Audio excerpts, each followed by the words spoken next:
Bom, vou fazer com vocês uma revisãozinha de função vetorial para a gente poder fazer uns exercícios, tá? Então, o que é uma função vetorial de uma variável real?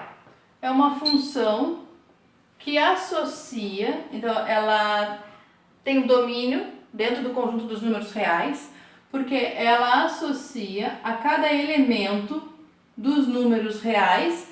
Então eu peguei um intervalo contido dentro dos números reais, porque nem sempre vão ser todos os números reais o domínio da nossa função. E que leva esses valores em cuplas ordenadas, lá dentro do espaço euclidiano RK. Tá? Então eu saio dos números reais e transformo, através da lei da função, estes números reais em funções vetoriais. Em pares ordenados, em ternas ordenadas, em cuplas ordenadas. Então um exemplo. Eu tenho uma f de t que transforma esse número real t em t e t ao quadrado. Tá? Então, para cada valor de t, eu obtenho um par ordenado. Então, o domínio da minha função se refere aos valores de t. Aqui, por exemplo, o domínio todos os reais, porque eu não tenho nenhum problema, né, em elevar um número real ao quadrado, aqui o próprio número real. E vou obter, então, como imagem os vetores que têm essa forma, t e os seus valores ao quadrado. Nós chamamos o gráfico dessa função, que vai ser uma curva, nesse caso aqui no R2. Essa função ela sai dos reais e chega no R2. O odógrafo da função vetorial f de t. Tá? Então, como é que eu vou desenhar o odógrafo da função? Eu vou desenhar uma curva no plano R. Todos os pares ordenados que pertencem a essa curva obedecem a essa lei aqui de formação, t e o seu valor ao quadrado, certo? Vamos fazer um exemplo que vai ser um exercício do livro, da apostila. Então, peguei lá da lista 2, o exercício 1C, onde a nossa função vetorial transforma o número real t na terna 4t ao quadrado mais 2. Então, a primeira coisa, vamos analisar o domínio dessa função.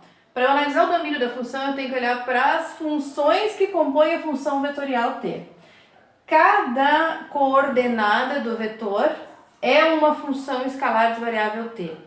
A função constante 4, que não depende de t, então eu posso botar qualquer valor de t. A função t, ou seja, eu posso botar qualquer valor de t aqui, que não tem nenhuma operação que indefina a lei da função. E t ao quadrado mais 2. Qualquer número real pode ser elevado ao quadrado somado com 2. Portanto, o domínio da minha função f é o conjunto de todos os números reais, tá? Qualquer número real. O odógrafo da função. O odógrafo dessa função vai ser uma curva lá no R3. Eu tenho uma terna ordenada aqui, né? Então equivale o primeiro valor à abscissa, depois a segunda ordenada e o terceiro à cota. Eu vou escrever as equações paramétricas dessa função vetorial t. Então, as funções paramétricas eu tenho que o x de t é 4, o y de t é t e o z de t é t ao quadrado mais 2. O que significa dizer que eu tenho uma curva em cima do plano x igual a 4. Que curva é essa? Se y é t e z é t ao quadrado mais 2, eu posso dizer que z é igual a y ao quadrado mais 2. E ao mesmo tempo o x é 4. Então eu tenho uma curva em cima do plano x igual a 4 que se comporta como uma parábola, z igual a y ao quadrado mais 2. Para eu fazer o odógrafo então dessa função, eu vou ter que desenhar o meu espaço tridimensional.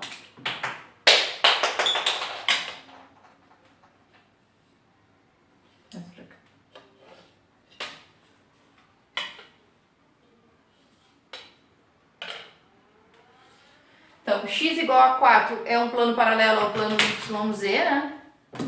Passando no x igual a 4. Então, eu vou ter um plano aqui paralelo ao meu plano de fundo. Já vou desenhar ele aqui.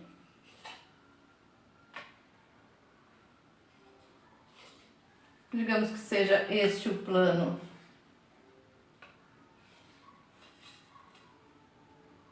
x igual a 4. Então, este aqui é o plano x igual a 4. E a minha curva é uma parábola em cima desse plano. Então, vou desenhar a parábola.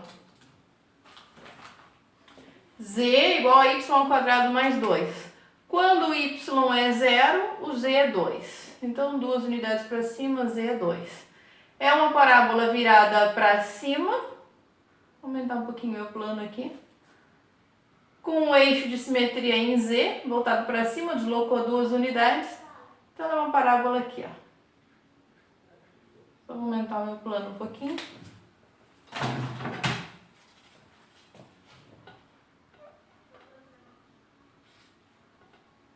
O plano é infinito, né? Só fazendo uma representaçãozinha dele aqui. E eu tenho uma parábola em cima desse plano. Finita também, né?